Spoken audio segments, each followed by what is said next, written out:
भाग्य बड़ा कि कर्म बड़ा? लोग कहते हैं हमारे भाग्य में नहीं था, हमारे भाग्य में नहीं था। सारे लोग रोना किसका रोते हैं? सारे लोग रोना भाग्य का ही रोते हैं। लोग किसका रोना रोते हैं? भाग्य का। अरे हमारे तो भाग्य में ही नहीं था। भाग्य का रोना मत रोइए। जो व्यक्ति कर्म करता है, अच्छे कर्म करेगा, जो व्यक्ति कर्मठ है, कर्म करता है, मन लगा के अपना काम करता है, जो कर्म करता है उसका भाग्य भी उसका साथ देता है। अच्छा बताओ, पहले कर्म बना कि भाग्य बना? पहले कौन बना? जोर से क्या बना? कर्म पहले आया। कर्म कितने प्रकार का होता है? कर्म 3 प्रकार का होता है। कितने प्रकार का? गिनो। संचित, बोलो संचित, क्रियमाण और प्रारब्ध। जोर से। मेरी मां बैटरी डाउन हो गई क्या? आज व्रत है आपका? मैया नवरात्रि व्रत चल रहे हैं क्या? कर्म 3 प्रकार के होते हैं, संचित, क्रियमाण और प्रारब्ध, जिसे आप भाग्य कहते हैं। भाग्य। अब मैं आपको तीनों की बात समझाता हूं।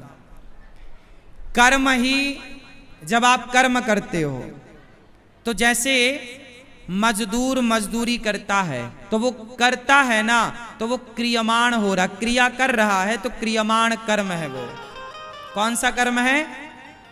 जो क्रिया चल रही है वो क्रियमाण हो गया। अच्छा, जब मेहनत करेगा मजदूर, मजदूरी जब करेगा तो शाम को उसको क्या मिलेगा? बोलो।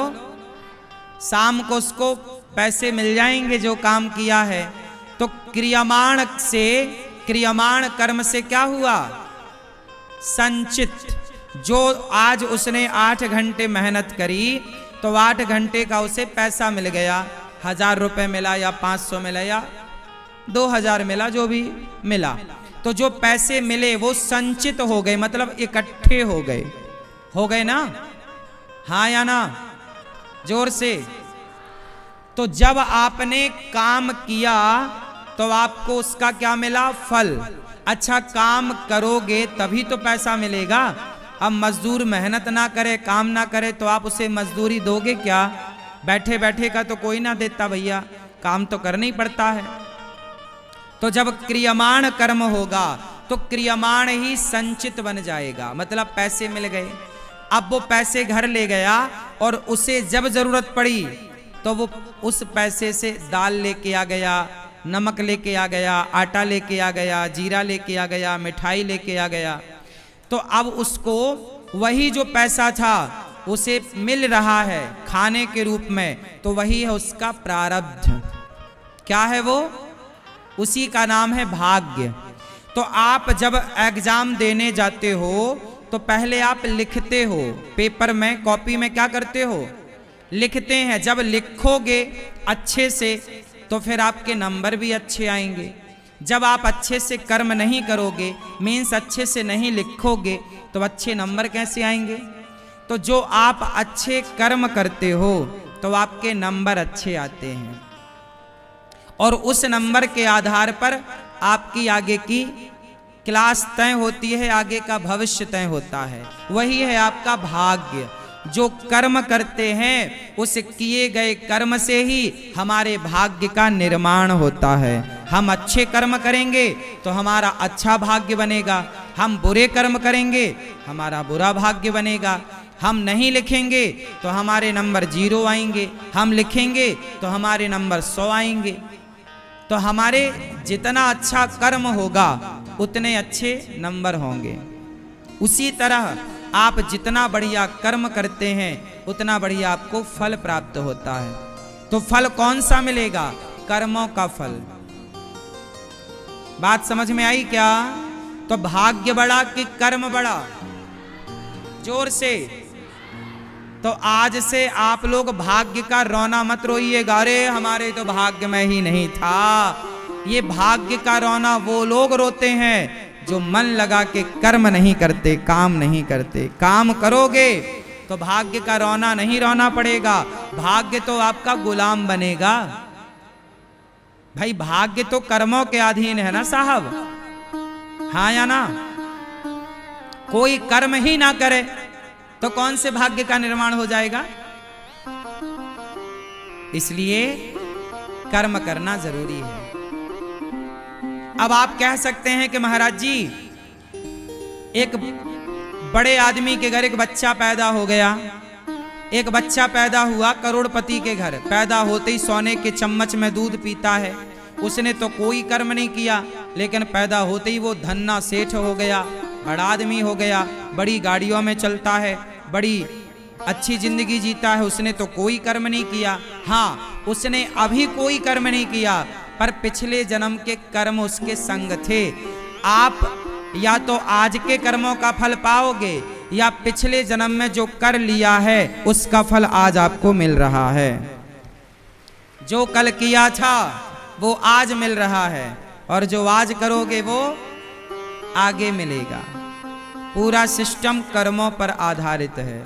जैसे भीष्म पितामह को बाणों की सैया मिल गई, क्योंकि उन्होंने एक सांप को कांटों के ढेर में फेंक दिया था। जब उनका कर्म बिगड़ा, उन्होंने सर्प को कांटों की सैया दी, तो उन्हें भी कांटों की सैया मिली। जैसा बोओगे वैसा काटोगे। पेड़ बोए बबूल का तो आम कहां से आए? अच्छा ये बताओ, धर्म बड़ा कि कर्म बड़ा? कर्म बड़ा कि धर्म बड़ा? जोर से अब आपको फिर बताना है, ध्यान से सुन के। कौन बड़ा? कर्म बड़ा कि धर्म? ये हमारे नौजवान भाई और हमारे दादाजी बात करेंगे। कौन बड़ा, कर्म की धर्म? जोर से।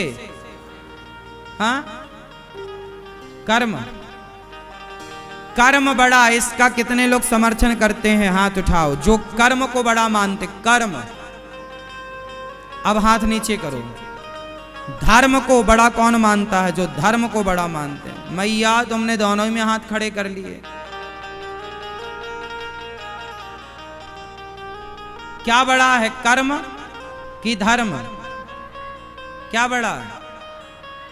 हाँ, ए मैया पंचायती मैया, क्या बड़ा है, कर्म कि धर्म? हाँ हाँ, भाग्य और कर्म पूछा जाएगा कि भाग्य बड़ा कि कर्म बड़ा, तो वहां कर्म बड़ा होगा। लेकिन जब धर्म बड़ा और कर्म बड़ा पूछा जाएगा तो वहां धर्म बड़ा होगा, ना कि कर्म। कौन बड़ा है? धर्म। अब कुछ लोग कहते हैं नहीं जी कर्म बड़ा है।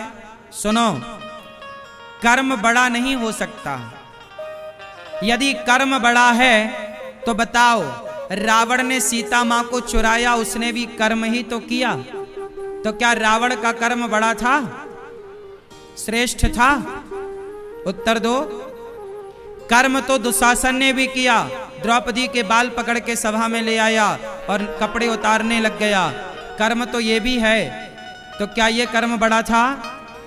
कर्म तो कसाई भी करता है, गाय काटता, बकरा काटता, मुर्गा मुर्गी काट डालता है। क्या ये कर्म बड़ा है?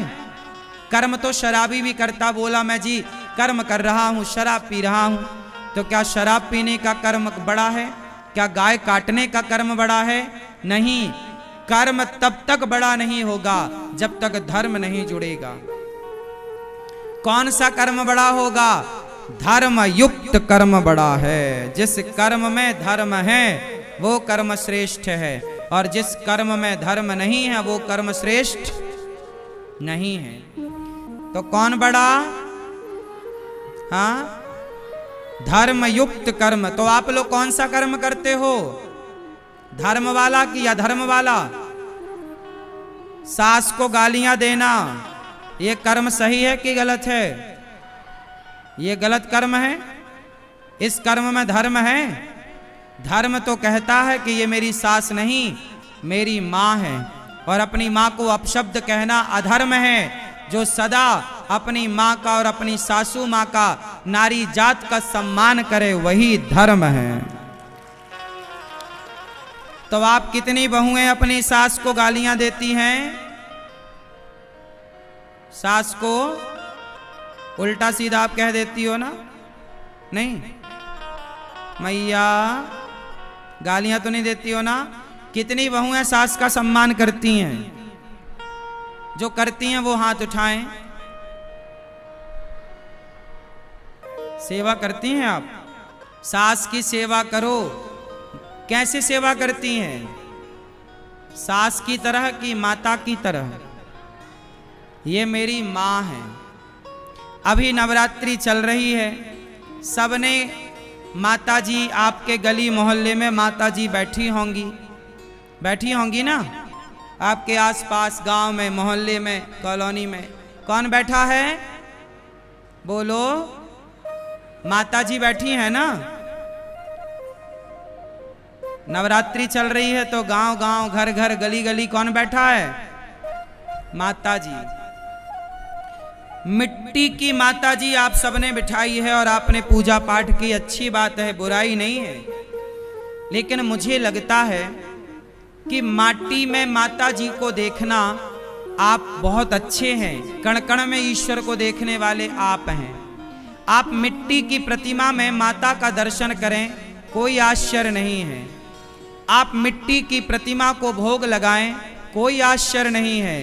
लेकिन आश्चर्य तब होता है जब आप अपनी सगी माँ, सगी सास को आप रोटी ना दें, सम्मान ना करें और माटी की प्रतिमा को 56 भोग लगाएं, तो लगता है कि कैसा युग आ गया है कि जो असली की माताजी हैं वो तो बेचारी भूखी प्यासी हैं।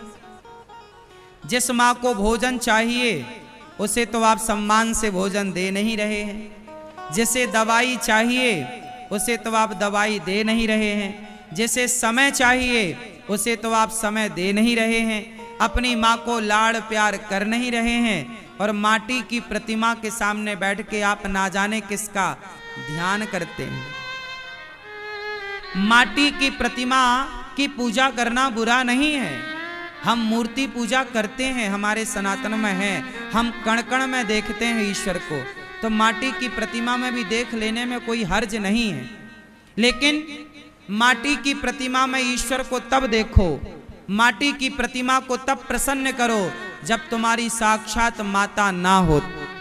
जब तुम्हारी साक्षात माता घर पर है तो पहले उसे प्रसन्न रखो, और यदि उसे आपने प्रसन्न रखा है फिर आप प्रतिमा की पूजा कर रहे हैं तो अच्छा है। आपकी माँ खुश होनी चाहिए। अब बताओ, कुछ लोग कैसे होते हैं कि अपनी सगी माँ को भोजन पानी तक नहीं देते और माटी की प्रतिमा की जय जयकार करते हैं, जय माता दी, जय माता दी, जय माता दी, और खुद की माता जी बेचारी परेशान है। तो बताओ, कौन सी माता जी की पूजा करना चाहिए? पहले कौन सी माता की पूजा करें?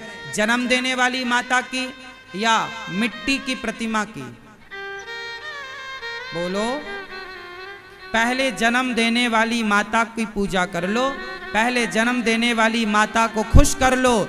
जब जन्म देने वाली माता को आप खुश कर लेंगे अपनी सेवा से, तो वह जगत जननी जगदम्बा तो प्रसन्न हो ही जाएंगी। उन्हें अलग से प्रसन्न करने की जरूरत नहीं है। बात समझ में आई? बोलो हाँ, बोलो हाँ। आप लोग साल में कितनी बार माता जी बिठाते हो? कितनी बार? जोर से। 2 बार। 2 नवरात्रि आती हैं जिसमें प्रतिमा एक ही नवरात्रि में, इस नवरात्रि में बिठाई जाती है। उस नवरात्रि में केवल लोग कलश की पूजा कर लेते हैं, दीपक प्रज्वलित करके। आप साल में 1 माता जी बिठाते हैं और आप 9 दिन तक पूजा करते हैं। अच्छा है, बिल्कुल बुराई नहीं है इसमें। लेकिन आपको पता है कि आप केवल 9 दिन के लिए माता का सम्मान करते हैं और माटी की प्रतिमा बनाते हैं। लेकिन ये दास अनिरुद्ध हम भी माता जी बिठाते हैं गौरी गोपाल में, पर माटी की माता जी नहीं, सच्ची की माता बैठी है 288, 87, 88 सच्ची की माता जी बैठी हैं। और सच्ची की माता जी को हम भोग लगाते हैं, उनके पांव दबाते हैं, उन्हें दवाई, उनको जो जरूरत है वो।